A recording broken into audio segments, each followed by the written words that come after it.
जब बचपन में भी आया करता था तो यहाँ जितने सीनियर डॉक्टर्स थे उनका बोर्ड पढ़ते पढ़ते सबकी डिग्री मुझे याद रहती थी। डॉक्टर एम एन रॉय का बोर्ड, डॉक्टर मेहरिया सर का बोर्ड, डॉक्टर शशिभूषण सर का बोर्ड, जब मैं गुजरता था तो सबकी डिग्री रटता रहता था। एक जुनून था कि मुझे भी आना है। तो 1988 की बात है, मैंने क्वालिफाई किया था एमडीटी और पीएमसीएच में ही एडमिशन हुआ था। फिल्मों में जब सर्जन का रोल देखता था तो लगता था कि भाई डॉक्टर तो यही होते हैं असल में, कि इंसान के जिस्म के साथ पूरे तौर पे खेला जाता है। तो उसी वक्त से लगने लगा था नहीं मुझे सर्जन बनना है। मैं इससे इख्तलाफ करता हूँ, मैं इसको नहीं मानता हूँ। और डॉक्टर तो बहुत निरीह प्राणी होता है। हम जब किसी घाव को स्टिच कर देते हैं, स्टिच करना तो हमारा काम होता है, लेकिन उसको जोड़ना, सही तरीके से जोड़ना उसी ईश्वर का काम होता है। कोई भगवान का रूप नहीं होता, ईश्वर बिल्कुल अपने आप में अलग है। शास्त्र भी यही कहता है कि सर्जन कभी कभी लगता है कि एक आर्ट है, कि ठीक है हमको ये काम इसी तरीके से करना है। मेडिसिन के बारे में देखते हैं तो वहाँ बहुत ज़्यादा कठिन लगता है वो कभी कभी कि एक पेशेंट एक ही तरह की सिम्टम्स बता रहा है, साइन एंड सिम्टम्स एक ही तरह का आ रहा है, उसमें से डिड्यूस करके एक डायग्नोसिस से पहुंचना वो मुझे कभी कभी और टफ लगने लगता है। सर बेगूसराय में एक बात बहुत फेमस है कि जमशेद सर 5 वक्त का नमाज पढ़ते हैं। बहुत से डॉक्टर भगवान को नहीं मानते, फिर भी आप इतना क्यों मानते हैं? सर पता नहीं, ये मशहूर होने की बात तो नहीं थी। और रोशन सर तो बहरहाल हमारे अनुज हैं, छोटे हैं, तो उनके लिए हमेशा दुआएं रहती हैं कि खूब तरक्की करें, खूब आगे बढ़ें, है ना, और ऐसे ही नया नया कीर्तिमान स्थापित करते रहें।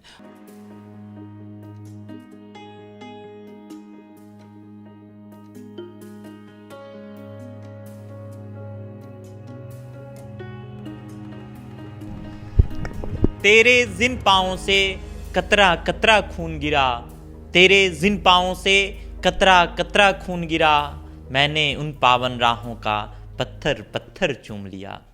जी हाँ, इस जिंदगी में अगर किसी को भगवान का दर्जा मिला है तो वो हैं आज के डॉक्टर। बहुत कठिन काम है चिकित्सा करना। चिकित्सक का पेशा बड़ी मुश्किलों में घिरा होता है। दिन भर खून से लथपथ शरीर के साथ खिलवाड़ करना, ये एक डॉक्टर का पेशा है।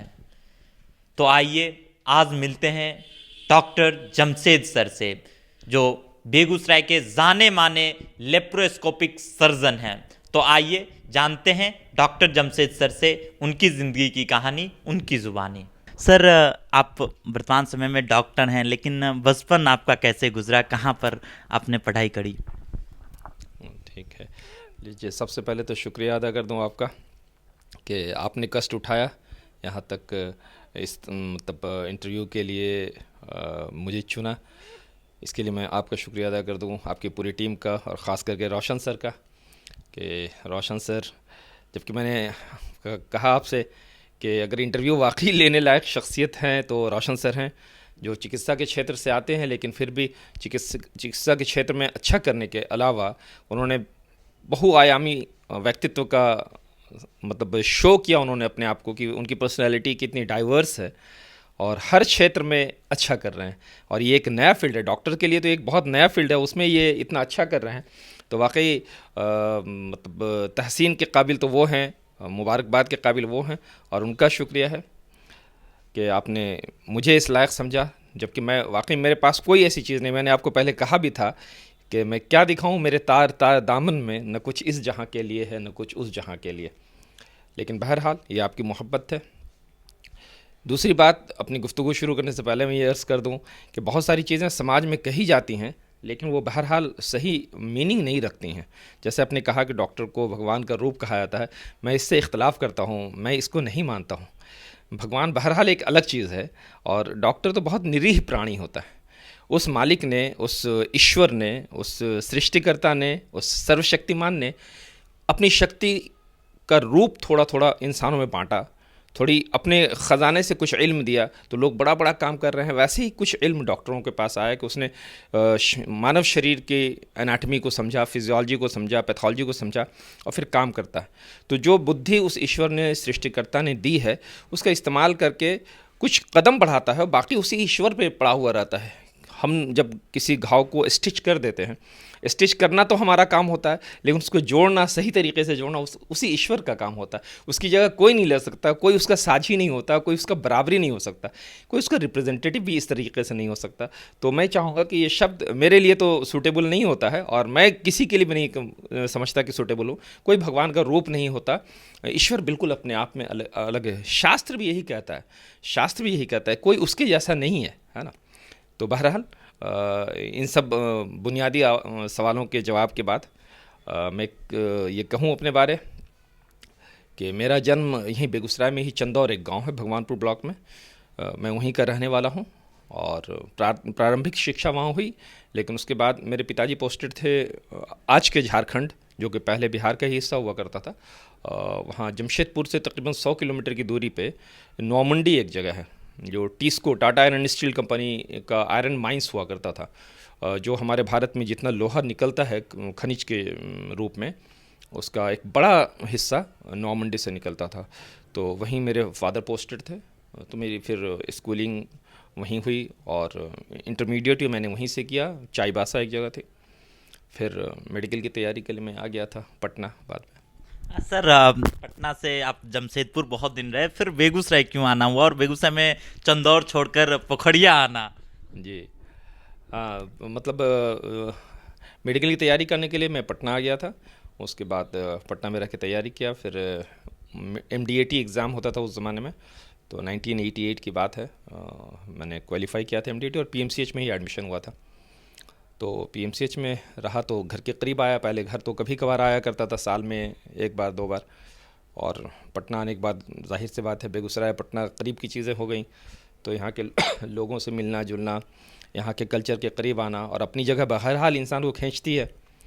तो ये ख्वाहिश हुई कि नहीं यहीं। और जब बचपन में भी आया करता था, तो यहाँ जितने सीनियर डॉक्टर्स थे उनका बोर्ड पढ़ते पढ़ते सबकी डिग्री मुझे याद रहती थी। डॉक्टर MN रॉय का बोर्ड, डॉक्टर मेहरिया सर का बोर्ड, डॉक्टर शशिभूषण सर का बोर्ड, जब मैं गुजरता था तो सबकी डिग्री रटता रहता था। एक जुनून था कि मुझे भी आना है ऐसे। तो लगभग उन सारे लोगों की डिग्रियाँ मैं रटता रहता था। और यहाँ का कल्चर, ये सारी चीज़ें अच्छी लगती कि बहरहाल अपने घर पे आना, अपने घर पे आके सेवा करना है, तो बेगूसराय चुना। और जाहिर सी बात है कि अगर सर्जरी के फील्ड में कुछ करना है तो गांव में तो स्कोप होता नहीं है।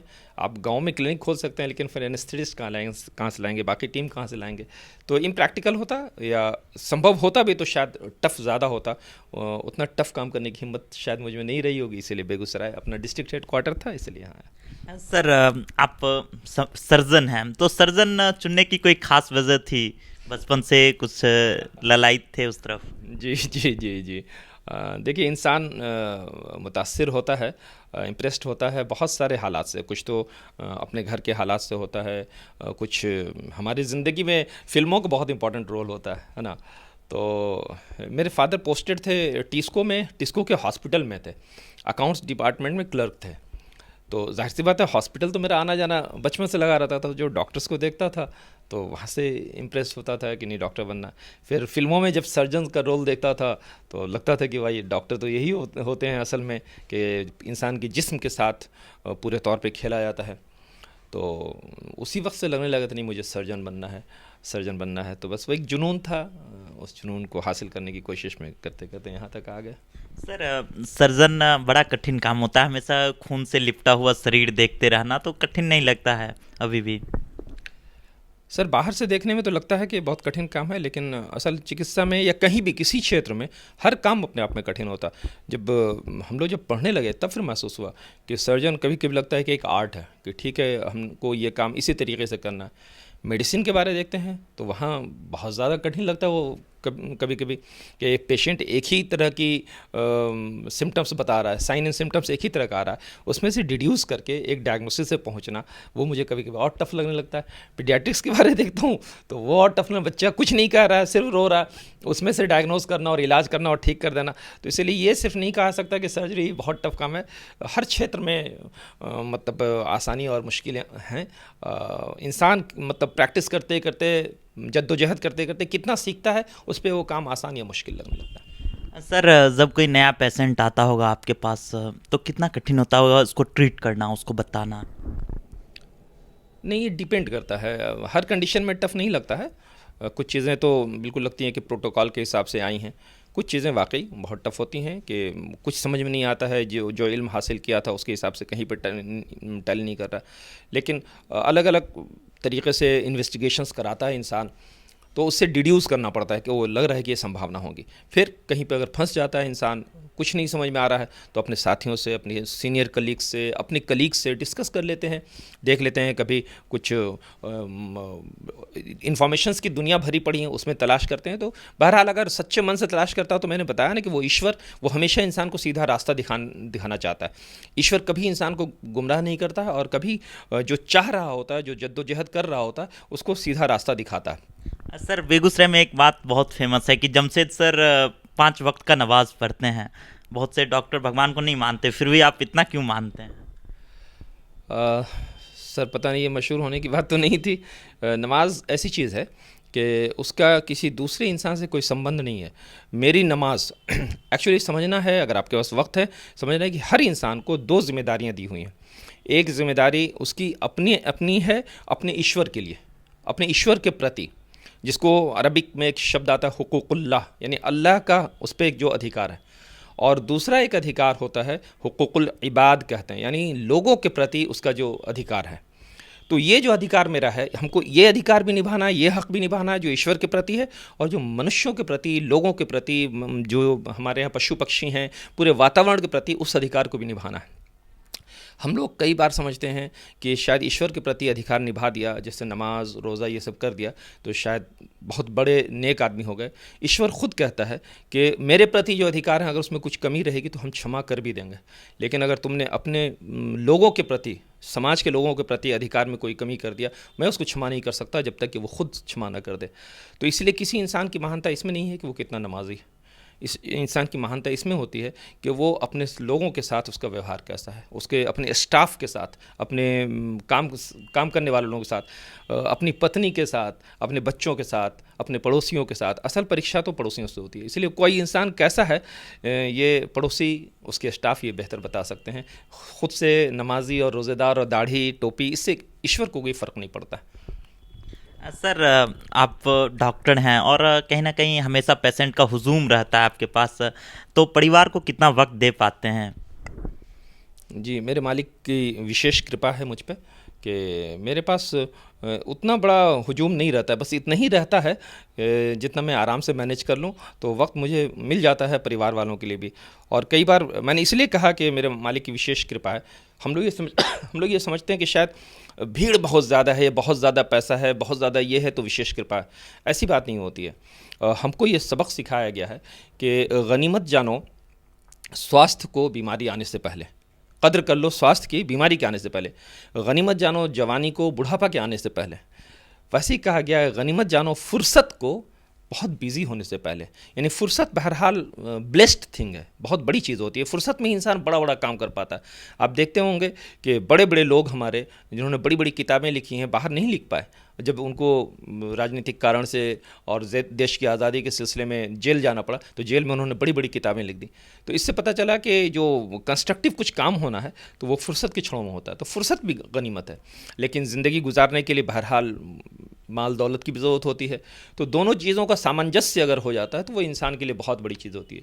मैं इसीलिए कह रहा हूँ कि मेरे ईश्वर की मुझ पर बहुत विशेष कृपा है कि एक बैलेंस में, ऐसा भी बेइंतहा नहीं है। पैसे तो ऐसी चीज़ होती हैं कि स्काई इज़ द लिमिट, तो ऐसा भी नहीं है कि बेइंतहा पैसा मेरे पास, लेकिन इतना है कि मेरी ज़रूरत पूरी हो जाती है और मैं अपने परिवार वालों को भी समय दे देता हूँ, कुछ और काम भी कर लेता हूँ। सर पेशेंट के साथ कुछ ऐसी कहानियाँ जो आपके अभी भी जहन में हो?